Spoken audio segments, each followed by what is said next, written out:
I won't say dated. I didn't know that. I won't say dated. It was like, oh, we spoke and then... You had sex with them? Yeah, and then that's so it. I'm going out there thinking I can get this girl, and still being able to come home and say, oh, I have a missus. He was so disrespectful, but yet expected to walk around the house and get respect from where? When what? Who was Caribbean?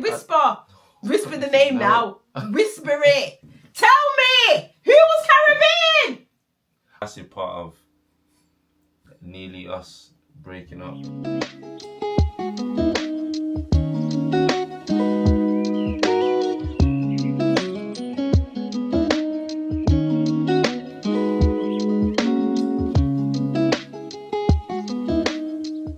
Hey guys, and welcome back to my visual diaries.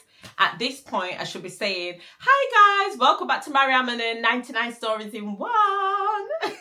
If you are a subscriber, you already know what 99 Stories are, because that's what I do. There's no flow to my channel. It is what it is. And if you're a new subscriber, don't forget to like, subscribe, comment if you want to, and follow your girl. Yeah.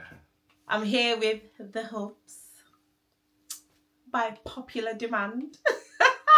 Anywho, so firstly, I want to do a bit of a shout out to Liasha. She knows who she is. She inspired this video, by the way. She literally dropped a comment on Facebook. If you're not on my Facebook, head over to Maryamthechosenone, Instagram Maryamthechosenone, TikTok Maryamthechosenone, and I think that's it. Yeah, so she inspired this video. She literally commented and was like, oh guys, you know, I think you need to do like a reel or something about like how we got here and so on and so forth. So obviously, you know, I can chat for England. I'm going to try and keep this nice and short. Look, you don't want to do, you know, I told you I've got to grab him.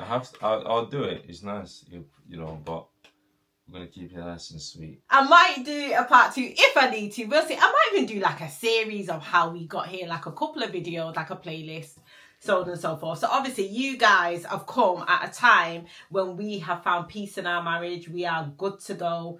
I feel like I'm dating my boyfriend, you know, back in Penge days, back in the beginning, 2011, 10, 11. It's giving me that vibe.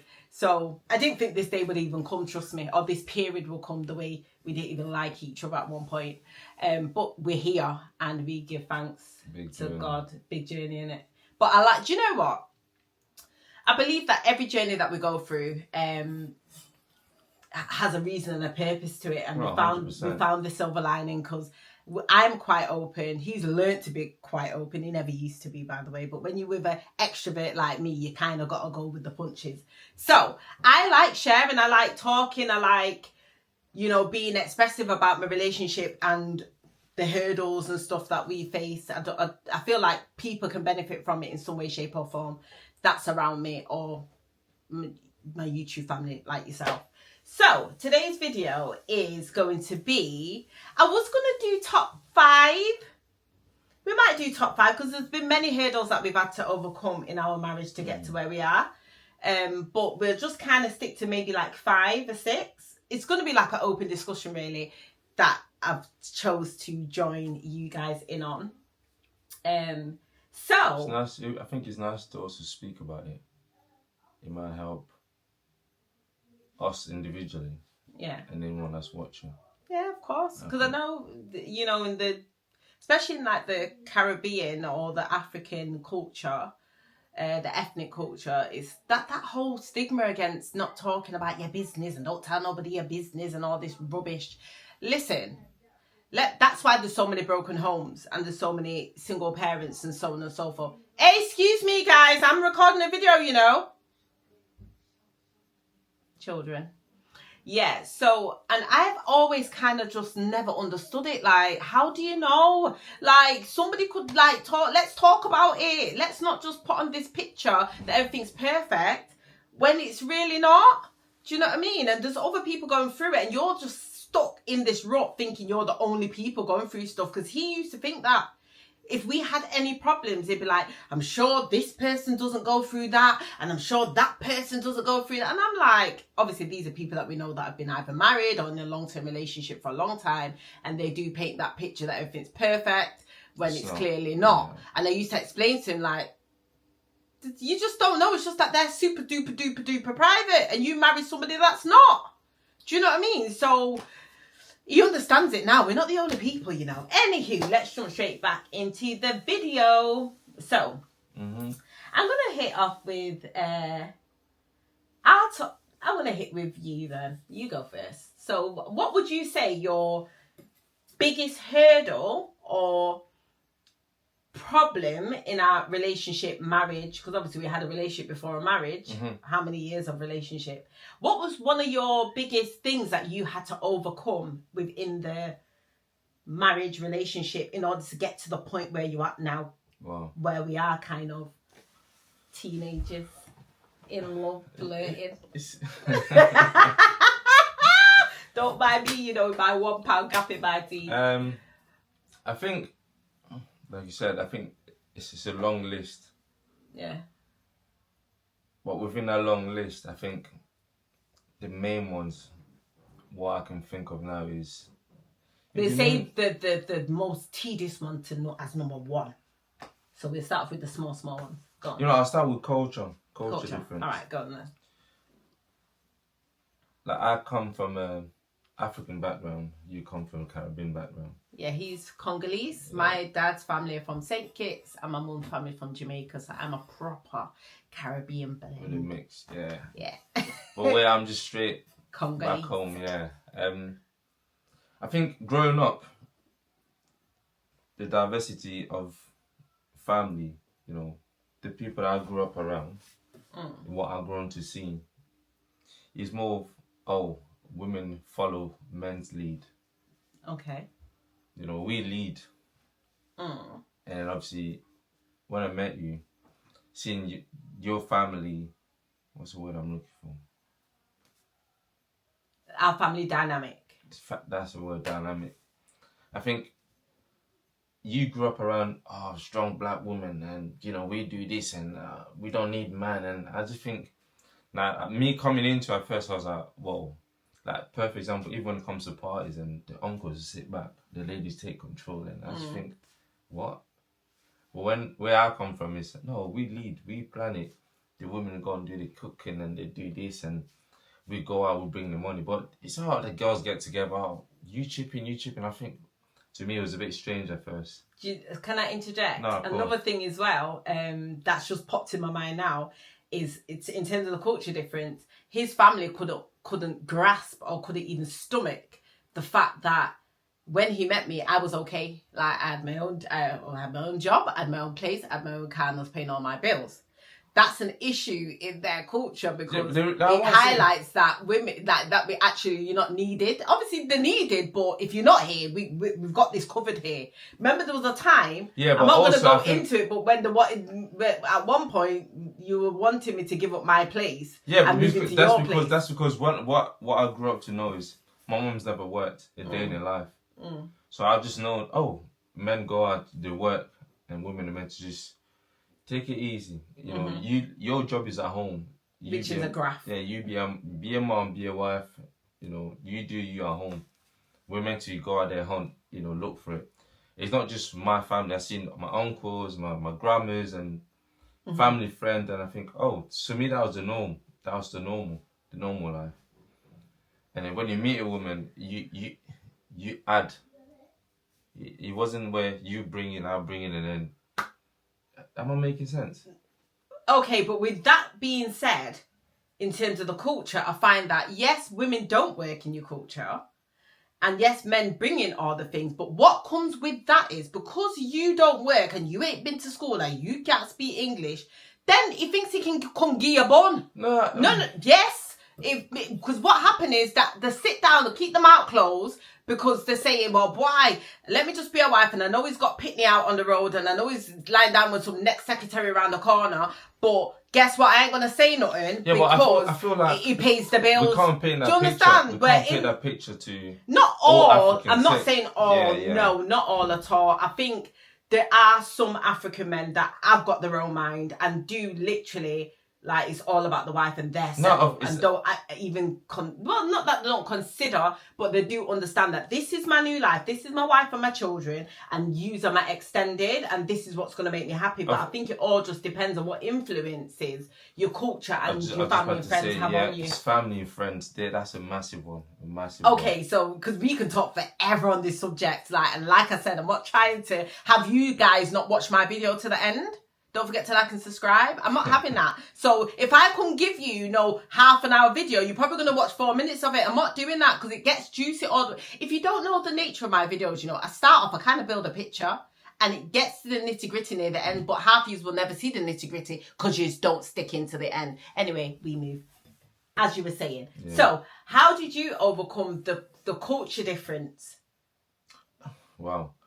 That I think that took a while. A very long Was time. I the first Caribbean person that you dated? No, but I wasn't. I won't say dated. I didn't know that. I won't say dated. It was like, we spoke and then you had sex with them. Yeah, and then that's so it. So you wasn't dated. So I am the first person that you dated. Oh well, yeah. That you brought home to your family. Oh yeah, of course, yeah. Okay, because if you call that date. I just used the word dating. Was you dating? Was you with the girl? I don't think I've ever dated. No, but obviously you were young. Was that your girlfriend then? Yeah, I said girlfriend. Was it your girlfriend? But I never brought home. Whisper, who was it? No. Tell me. Vicky, you never told me this one. Tell me now. Oh. Tell me now. Whisper it. Whisper, who was it? Who was Caribbean? Carry on. Who was Caribbean? You know what? I was involved. Tell me, who was Caribbean? Whisper. Whisper the name now. Whisper it. Tell me, who was Caribbean? No, I'm known. I don't think. No, who was Caribbean? I didn't date her. No, shut up. It was your girlfriend. Who? Oh, so you weren't dating her. You slept with her, you donut. I just said that. He didn't. He slept with her. Yeah. Anywho. Yeah. Oh, that's just to answer the damn question, Honestly, so. Anywho. Yeah. Yeah, so how did you get over? Because to me, the culture didn't make no difference. Obviously, your culture was slightly different because... No, it was massively different. Yeah, but I prefer dating African men. That was my personal preference. However, I'll never date the Congolese guy. So, you were like the first Congolese guy. Actually, the first African guy that I had to get involved with the family, because prior to that I kept it very separate because I know that African and Jamaica don't mix. Not that Jamaicans mind, but Africans mind. Do you understand? They mind. They'd rather you date your own. So I was fully aware of that. So when I dated an African guy, it was me and you dating, not me, you and your family. I kept it very separate because I was having a baby to him. I knew it at the front of my mind, but I thought, do you know what? Let me just take a chance because I'm having a kid. And she's half Congolese. Let me go in there with them. Oh, God. Anywho, we move. Yeah, so to me, it wasn't too much of a stress to me because I already was aware of the African culture because it was my preference. But for you, it was very different having to deal with somebody that was quite independent. Yeah, but because, remember, growing up, obviously... You meet friends and you meet other girls. I knew that's what Caribbean girls were like, quite independent. They wanted to do their own thing. And Oh yeah, because he thought he was Jamaican. When I met him, I fully thought he was Jamaican. He used to say he was from Montserrat. No, I am. I've done my research. He's got some good hair, My husband's got good hair. I've done my research. So I had zero idea that this man was African. He trapped me. I didn't even know because I would have ran a mile. Believe me, I would have got my skates on Usain Bolt out of here. Anywho. Well, yeah. Yeah, so culture. We got over culture. Yeah. How did we get over culture, though? How did that not become too much of an issue for us? Because we've not even got to the point here. Because this is what happens. The reason why it became not too much of an issue because I took time within myself to understand that, okay, I'm not dating, I'm not with an African girl. This is how they do things. It's more self-educating, realizing, if we're living in the UK, we're not in Africa, we're not in Congo no more, we're stuck. We understand, that culture, that tribe does things this way. You have to understand, we live in the UK where there's people from all over the world. But I feel like that came from a lot of outside info. I'm not going to keep saying your family, but if they know how to read in between the lines, they'll know. but I feel like it came from a lot of outside noise, because there'd be times. Do you remember you say to me, yeah, but if I was with a Congolese girl, they'd do that. Do you remember? I used to say them things, you know. Honest. Yeah, but I think that was part of maturity, part of growth. Yeah, but you knew you weren't picking up a Congolese girl. Furthermore, you don't even like them. When I met you did not date them. Yeah, okay, yeah. Does that make sense? So for you to turn around now, years later, come tell me, not now, but you know what I mean? Come tell me that if I was with a Congolese, they wouldn't ask me where I'm going, they wouldn't do this. That's your business, because guess what? You're not with one. No, I hear what you're saying. But I think that was outside noise and lack of maturity. 100%, yeah. But lack of maturity. So I feel like now that's not the culture. Definitely isn't an issue. No, it's 100% not. I feel like I've adapted very well. Where I fully understand it. I get it. But you were fully into my culture. I was even before I met you. I was into it. Yeah. But it was different being with someone. Yeah. Where I was into it because, like you said, outside noise, the influence, the friends, and I'll go to school. Oh, there's a little house party. You go there. All we knew, I was wine, Jamaican girl, wine, and you think that was culture, but not realizing there's more to just dancing and shaking bums, and there's more into it. And smoking weed and dreadlocks. Yeah, there's more into it. There's more into it. But growing up is what with Jamaican Rasta man, he smokes weed, and the girls just dance. And then you obviously... So narrow-minded. Yeah. So I would say, okay, so hurdle number 2, for me, personally, I don't have much hurdles, but one that I've overcome that I think has helped us is being submissive, right? And I'm not talking about bowing down. Oh, wait, my camera battery's going to die, guys. Wait. No, it'll be all right for a bit. No, but I didn't... What percent am I on? Can't even see. 1 minute. Right. Okay, so... As we were saying, we're back like we never left. The battery's about to die. I clearly didn't plan this out properly. Anywho, so one of my hurdles was just learning how to be submissive, because I don't come... Don't just say submissive. I think learning your position within a relationship. That's what I was going to say. Yeah. Right, and I say submissive, and I don't mean like bowing down and scrubbing his feet and doing nonsense like that. I mean just understanding his position and his role in the relationship and my role in the relationship. I think you struggled with that for a while. Right, only because obviously, my granddad died when my mum was like 11 or 12, right? So my gran raised her 11 kids by herself. Raised them up. Really strong back black woman, right? So we don't know no difference. If that matriarch is raising you, you don't know any different. But my gran was that kind of person that's like, listen, this is what it is. She did a good job, but I think she drew it a bit too much into the woman in your family. No, because if you're not here, the world's not going to end. If you're not here, the world's not going to... Trust me, everything's still going to go. Also, that mentality can be very effective for people that doesn't understand. They'll think, well, I don't need a man. No, but I'm not being rude, but like, you're not needed. And this is the problem. Because I think it makes you feel... more masculine, even though... It doesn't necessarily need to make anyone feel masculine. It's just... Like you said, it's understanding, okay, I can't do it all alone. Yes, but we can manage. So anyway, being raised by a woman like that, and then obviously watching my aunties and my uncles and the dynamics in their relationship. Literally, my uncles know what time it is. Like, they've got to listen to the sisters, what they say goes. So when we done meet and greet, Jamaica meets Congo, we done meet and greet. So his family came down to Manchester, met my mum, and... my auntie was like stood in the middle of the room, and she's like, right, well, I'm the eldest and my brothers have to listen to me. I know your dad was looking, thinking, what the backside? They've never seen nothing like it. This is what happens around here. This is how Jamaican women stay. Nah, you know, him and that guy was confused. And I know, I understand because he was confused, but I think... This is how it goes, but not in like an arrogant way, but just explaining like, you know, my uncles are just sat there like, yes, you know, if there's anything going on, we go to them. We've got to cross-check with them and we've got to get the okay from them. Yes, they do. That's just how it is. So if you're raised like that, then what do you do with that? So obviously, it's the first time I've been in a long-term relationship and been married and had kids. So understanding how not to demasculate my husband and to kind of make him feel like he has a purpose in the household. That took many years, because there was a lot of years where he couldn't tell me one dry striking thing, not about me, my house, or the kids. Like, I'm not listening. You're not telling me nothing. And that sounds harsh, but I'm being 100 with you guys. It was years, innit? Mm-hmm. You couldn't tell me nothing, whereas now we parent together. It's if the kids ask something, I'll be like, go and ask dad. Or if I hear that he's telling them off or whatever, or they've done something, I kind of take a step back. Sometimes I interject if he's being unreasonable, but nowadays I take a step back and just leave him to see what he's doing. But that took time. Also, you saying that, I think that leads into something else.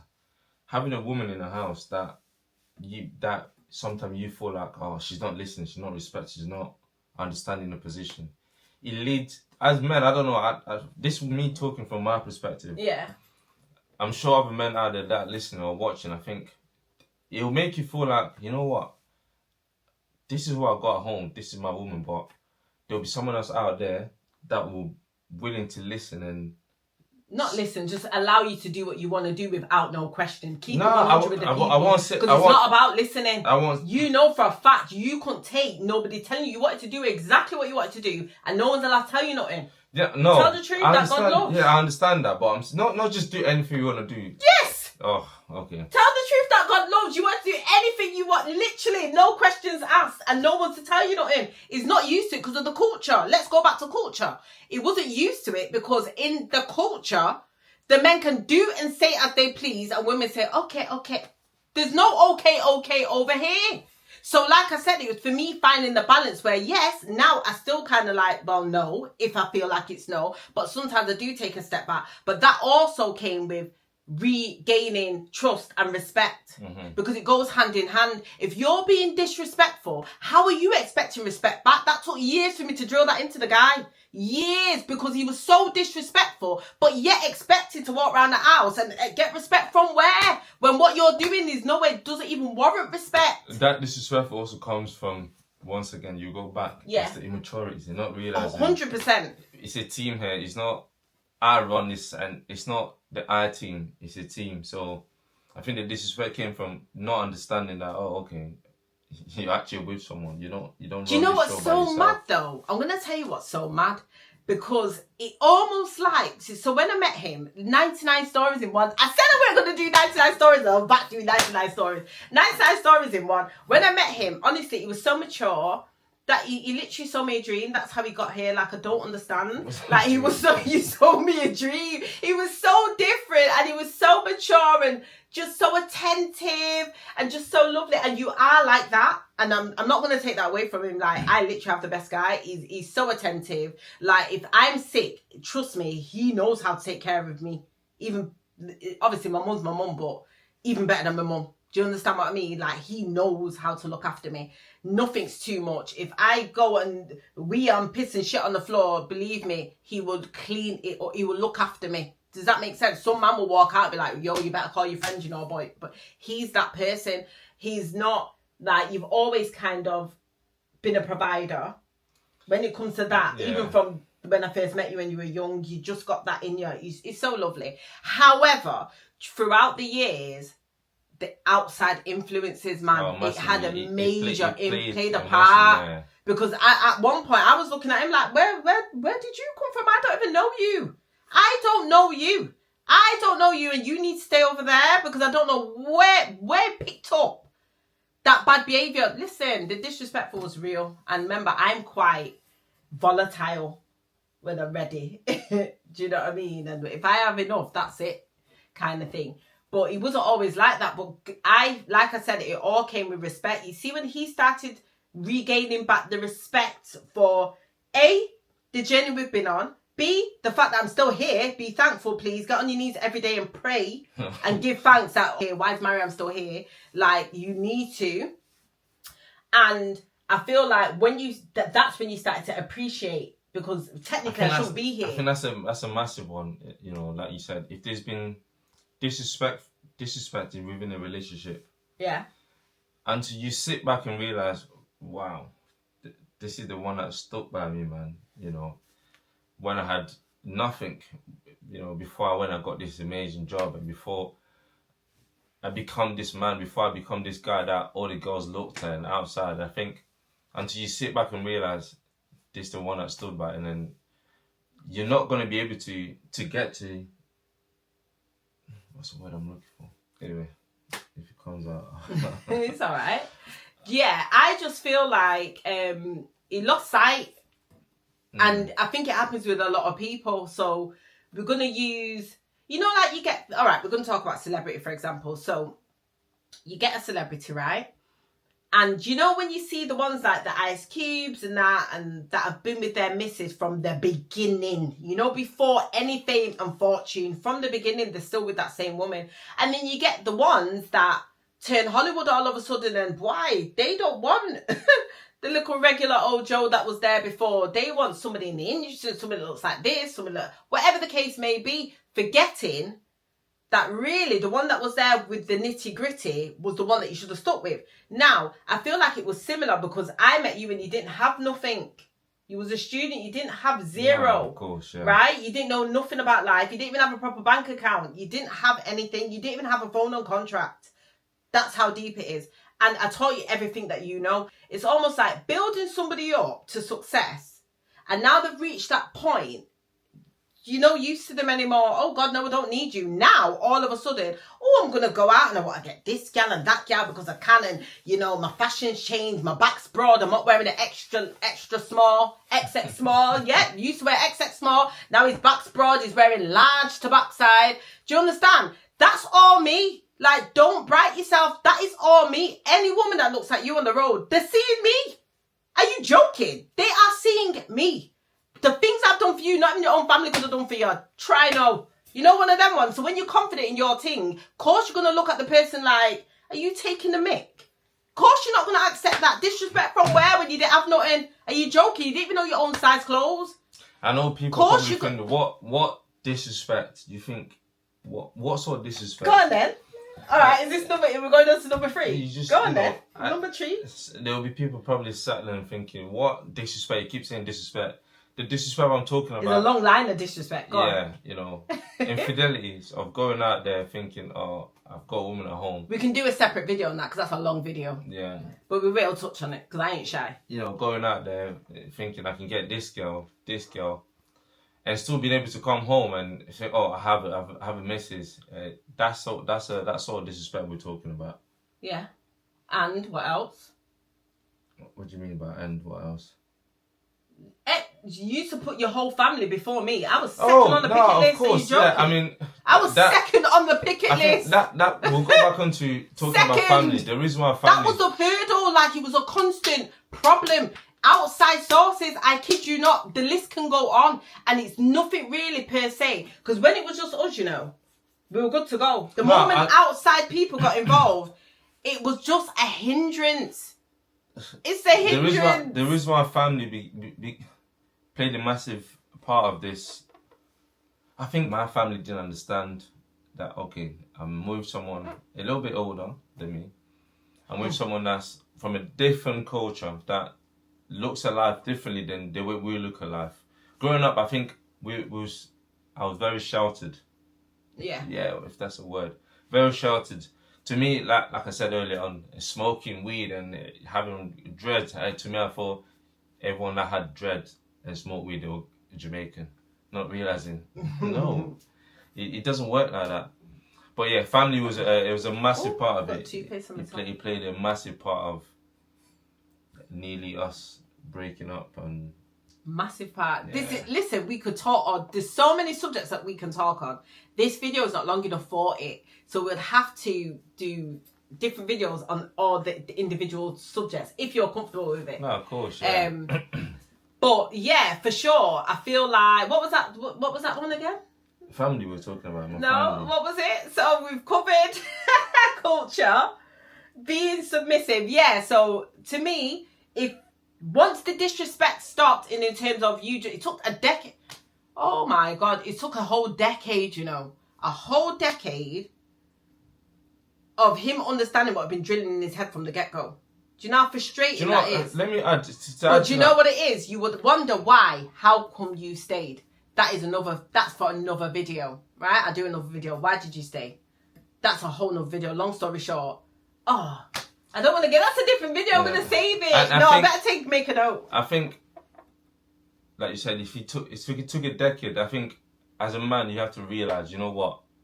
It takes a decade to fix. No. Sure. Yes, it does. Yeah, it does. It's gonna take. It takes a decade. It's still on probation now. Course, but you're joking. Also, at the same time, you have to know yourself as a man to realize, you know, I've got something good at home, and it's not worth it losing. And that goes with saying. So, like the people that I kept around, friends. Yeah. You know, I was in a serious relationship where I had a kid. I was engaged, and even when I was married, I think. But the friends I hung around with or I kept around, not all of them were in the same position as me, if I may say. So most of them were single, and we'll go out. You go and do stuff with the boys, and then they're doing what they're doing. When you're trying to keep the respect for yourself and for the wife, it makes you feel like, oh, I'm missing out. Why is he can do that and gave up with it, and I can't do it? And before you know it, you know, if you're not mentally strong, you end up doing what everyone else is doing.